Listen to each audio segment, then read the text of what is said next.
NID card কিভাবে সংশোধন করবেন চলেন দেখে নেই। প্রথমে আপনাকে লিখতে হবে service.nid.gov.bd।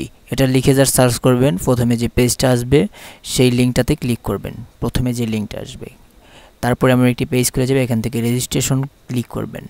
যদি আপনার আগে থেকে রেজিস্ট্রেশন করা থাকে তাহলে লগ ইন করে নেবেন। তারপর এমন একটি পেজ চলে আসবে, এখানে আপনি আপনার এনআইডির নাম্বার, আপনার এনআইডি কার্ডে থাকা জন্ম নিবন্ধন তারিখটা, মাসটা এবং বছরটা পরপর সিরিয়াল বাই দিয়ে যাবেন।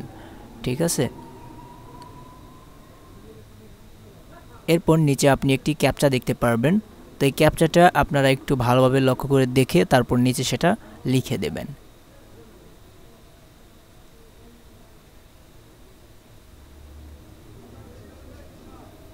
তারপর আপনারা এখানে সাবমিট দেখতে পারবেন, এটাতে ক্লিক করে দেবেন।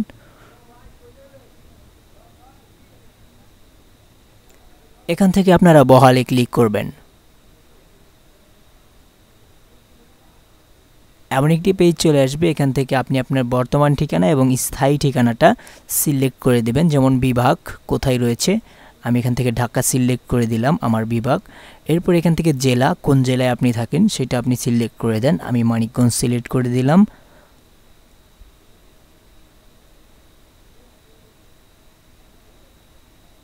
এরপর আপনার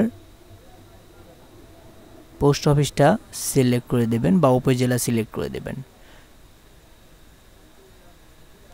তো এখানে আমরা দেখতে পাচ্ছি যে আমাদের উপজেলাটা সিলেক্ট করা হয়নি, উপজেলাটা এখান থেকে সিলেক্ট করে দিচ্ছি। এরপর আপনারা যাবেন স্থায়ী ঠিকানাটা দেওয়ার জন্য, এখানে আমরা সিঙ্গেট দিয়ে দিলাম আমাদের উপজেলা। এবার স্থায়ী ঠিকানাটা এখান থেকে আমরা সেম টু সেম, যদি আপনার স্থায়ী ঠিকানা বর্তমান ঠিকানা সেম হয় তাহলে এখানে সেম টু সেম দিয়ে দেবেন। ঠিক আছে, আর যদি ভিন্ন জায়গা হয় তাহলে ভিন্ন জায়গায় দেবেন। তো এখান থেকে আমরা উপজেলাটাও সিলেক্ট করে দিলাম, ব্যাস পরবর্তীতে ক্লিক করে দিলাম। এইখানে আপনারা দেখতে পারবেন বার্তা পাঠান নামে অপশন পাবেন, এটাতে ক্লিক করবেন। উপরে যে মোবাইল নাম্বারটা আছে দেখে নেবেন যে লাস্ট ডিজিটটা আপনার সাথে মিলে কিনা। বার্তা পাঠানে ক্লিক করলে আপনার মোবাইল নাম্বারে একটি SMS চলে যাবে, সেই SMS-এ যে কোডটা পাঠানো হবে সেটা এখানে লিখতে হবে। লেখার পর আপনাকে পরবর্তীতে যেতে হবে।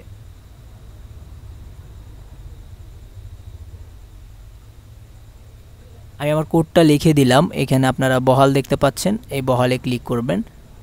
ব্যাস এমন একটি পেজ চলে আসবে। এইখানে আপনার অ্যাকাউন্ট রেজিস্টার, অর্থাৎ আপনার একটা অ্যাপ নামাতে হবে, সেই অ্যাপটার মাধ্যমে আপনাকে আপনার আইডেন্টিটিটা ভেরিফাই করতে হবে। তো অ্যাপটার নাম আপনারা অনেকেই জানেন, আবার অনেকে এটা দিয়ে আপনারা ভেরিফাই করেনও। ঠিক আছে, অ্যাপটার নাম NID ওয়ালেট, এটা আপনি প্লে স্টোরে গেলেই পাবেন এবং সেখান থেকে কিভাবে ভেরিফাই করতে হয় সেটা আশা করি আপনারা জানেন। যদি না জানেন অবশ্যই কমেন্ট করবেন, আমি পরবর্তীতে ভিডিও আকারে আপনাদের দেব। তারপর এখানে ভেরিফিকেশন হয়ে গেলে এগিয়ে জানে ক্লিক করলে এমন একটি পেজ চলে আসবে। এখানে আপনারা দেখতে পাচ্ছেন যে বিস্তারিত প্রোফাইল নামের একটি অপশন আছে, এটাতে ক্লিক করলে আমাদের এখানে এমন একটি পেজ চলে আসবে, আমাদের সম্পূর্ণ ডিটেলসটা এখানে চলে আসবে। তো এইখানে আমাদের স্থায়ী ঠিকানাটা আমরা পরিবর্তন করব, যার জন্য আপনাকে একদম উপরে দেখতে পারবেন যে এডিট লেখা আছে। তো এখানে আমার ঠিকানাটা এখানে ভুল আছে, দেখতেই পাচ্ছেন। তো আমি এখান থেকে আমার স্থায়ী ঠিকানার গ্রামটা ভুল হয়েছে, যার কারণে এটা আমি এখন ঠিক করে নেব, স্থায়ী ঠিকানা এবং বর্তমান ঠিকানা। তো এখানে এডিটে ক্লিক করব, উপরে কর্নারে top of the right side, এখানে আমরা বহালে ক্লিক করব। ক্লিক করলে এটা এডিট মোডে চলে আসবে। এখান থেকে আমরা আমাদের গ্রামের ঠিকানা, তারপর অন্য যে তথ্যগুলো আছে সেগুলা সঠিক করে দিতে পারবো যদি ভুল থাকে। তো এখান থেকে আমরা আমাদের যে ভুল হয়েছে গ্রামের ঠিকানাটা, গ্রামের নামটা, সেইটা এখান থেকে সিলেক্ট করার আগে উপরে টিক মার্ক দিয়ে নেবেন, উপরে একটা টিক মার্কের অপশন আছে, তারপরে এটা ভিজিবল হবে। এখান থেকে আপনি আপনার সঠিক গ্রামের নামটা দিয়ে দিবেন। ঠিক আছে, বা অন্য কোনো কিছু ভুল হয়ে থাকলে সেগুলো ঠিক করে দিবেন। দেওয়ার পর আপনারা ভালোভাবে চেক করে নেবেন যে সব ঠিক আছে কিনা। যদি ঠিক থাকে তাহলে এখান থেকে উপরে দেখতে পাচ্ছেন পরবর্তীতে ক্লিক করে দেবেন। ব্যাস দ্বিতীয় অপশনে চলে আসবেন। দ্বিতীয় এই পেজটা আসার পর এখানে আপনাকে কিছুই করতে হবে না, জাস্ট দেখতে হবে যে এখানে দেখাবে আগে কি ছিল এবং বর্তমানে আপনি পরিবর্তন করার পর কী পরিবর্তন হবে সেটা এখানে দেখাবে। দেখে তারপর এখানে পরবর্তীতে ক্লিক করে দেবেন সব কিছু ঠিক থাকলে। তো আমরা পরবর্তীতে 3 নম্বর পেজে চলে আসলাম। এইখানে আমাদের কি করতে হবে, এখানে আমাদেরকে টাকাটা ডিপোজিট করতে হবে। তো এখানে নিচে কিছু অপশন দেখতে পারবেন, এখান থেকে জাতীয় পরিচয়পত্র তারপর এখানে আপনার পরিচয়পত্রটার ধরনটা কি ধরনের, রেগুলার নাকি স্মার্ট কার্ড, ঠিক আছে। এই যে ডান সাইডে দেখতে পাচ্ছেন রেগুলার লেখা আছে, এখানে ক্লিক করে আপনি যদি স্মার্ট কার্ড হয়ে থাকে তাহলে এখান থেকে স্মার্ট কার্ড নিচেরটা করে দেবেন, আর যদি রেগুলার হয় তাহলে রেগুলার করে দেবেন। ওকে, তারপর আপনাকে এখানে ডিপোজিট করতে হবে। টাকা কিভাবে ডিপোজিট করতে হয় এই সাইটে বা এই সরকারি এনআইডির সাইটে কিভাবে টাকা ডিপোজিট করতে হয় সেটাও আপনাদেরকে আমি দেখিয়ে দিচ্ছি। বিকাশে চলে যাবেন, যাওয়ার পর এখান থেকে পে বিল দেখতে পারবেন, ঠিক আছে। পে বিলে ক্লিক করলে এখান থেকে আপনারা সার্চ করবেন এনআইডি সার্ভিস, তারপর এটাতে আপনারা ক্লিক করে দেবেন। ক্লিক করলে এমন আসবে, এখানে উপরে যে অপশনটা আছে কি ধরনের টাইপ আর কি ধরনের আপনি পরিবর্তন করতে চাচ্ছেন, এখানে আপনারা কি করবেন আদার ইনফো কারেকশন, যদি ভেতরের তথ্য পরিবর্তন করেন তাহলে আদার ইনফো কারেকশন, আর যদি এনআইডির মধ্যে থাকা কোনো তথ্য পরিবর্তন করতে চান তাহলে আপনার ওই যে উপরেরটা দেখতে পাচ্ছেন এনআইডি ইনফরমেশন কারেকশন, ঠিক আছে, এটা আপনারা সিলেক্ট করে দেবেন। তো আমি আদার ইনফরমেশন ক্লিক করে এখানে আমি আমার এনআইডি নাম্বারটা লিখে দিলাম। অবশ্যই এটা আপনারা মনে রাখবেন, এনআইডি নাম্বারটা এখানে লিখে দিবেন। ব্যাস, এমন একটি পেজ আসবে, এখান থেকে আপনারা টাকাটা ডিপোজিট করে দিবেন। তো নর্মালি কোনো একটা কিছু পরিবর্তন করলে 230 টাকা লাগে, ঠিক আছে। তো আমি জাস্ট আপনাদের দেখানোর স্বার্থে এই ভিডিওটা করেছি, যার কারণে আমি এখন পেমেন্টটা করব না। তো এইভাবে আপনারা পেমেন্ট করে দিলে আপনার এই সাইটটায়, অর্থাৎ এনআইডি যে সাইট আছে এই যে এখানে আপনার টাকাটা ডিপোজিট হয়ে যাবে। এখান থেকে আপনি পরবর্তী করে দেবেন সব কিছু ঠিক থাকলে। পরবর্তী করলে এখানে যদি কোনো সমস্যা দেখায় তাহলে আমি আপনাদেরকে দেখাচ্ছি। এই যে দেখেন, এখানে আমাকে বলতেছে 575 টাকা আপনাকে পেমেন্ট করতে হবে, যে জায়গায় আমি মাত্র 230 টাকা করেছি। তো আমার হিসাব ঠিকই ছিল। এখানে আপনাকে এই সমস্যা যদি দেখায় কখনো, তাহলে কীভাবে এটা ঠিক করবেন আমি আপনাদেরকে দেখিয়ে দিচ্ছি এখনই। তো আমি একটা ভুল করেছি, যার কারণে আমি এখন পেছনে যাচ্ছি। পেছনে 2 নম্বর পেজে আসলাম, আরও একটিবার পেছনে যাচ্ছি। ওকে, আমরা প্রথম পেজে চলে আসলাম। এখান থেকে আমি একটা ভুল করেছি কি, আমাদের স্থায়ী ঠিকানা এটা আমি টিক দিয়ে রাখছিলাম, কিন্তু এখানে আমি কোনো কিছু পরিবর্তন করি নাই, এটাকে আমি আনটিক করে দিলাম। দেওয়ার পর এখন আমি পরবর্তী পেজে চলে যাব, ঠিক আছে। অবশ্যই আমি স্থায়ী ঠিকানা পরিবর্তন করব, এই জন্য স্থায়ী ঠিকানায় কিন্তু আমার টিক করা আছে। এখন আমি পরবর্তীতে চলে যাচ্ছি।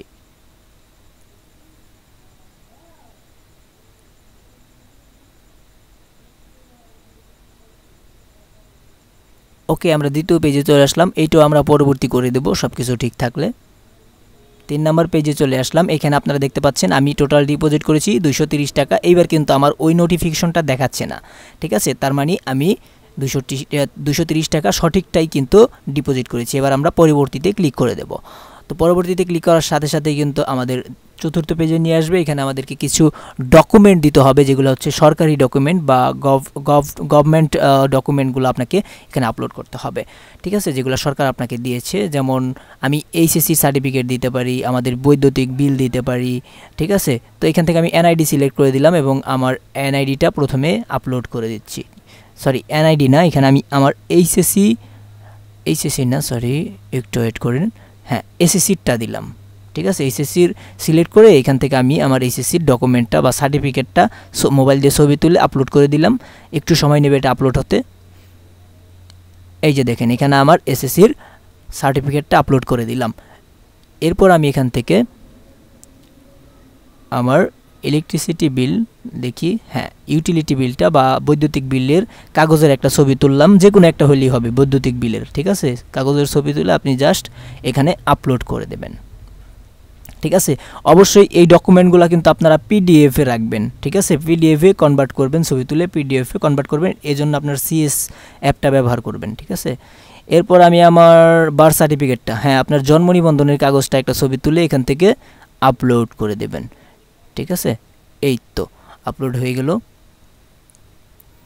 এই 3টে কাগজ আমি দিলাম। আপনারা চাইলে আরও কিছু যদি দিতে চান, যতগুলা ডকুমেন্ট দিতে পারেন তত ভালো, ঠিক আছে। তো আমি এই 3টা ডকুমেন্ট আপাতত দিলাম, এতে আমি জানি কাজটা হয়ে যাবে।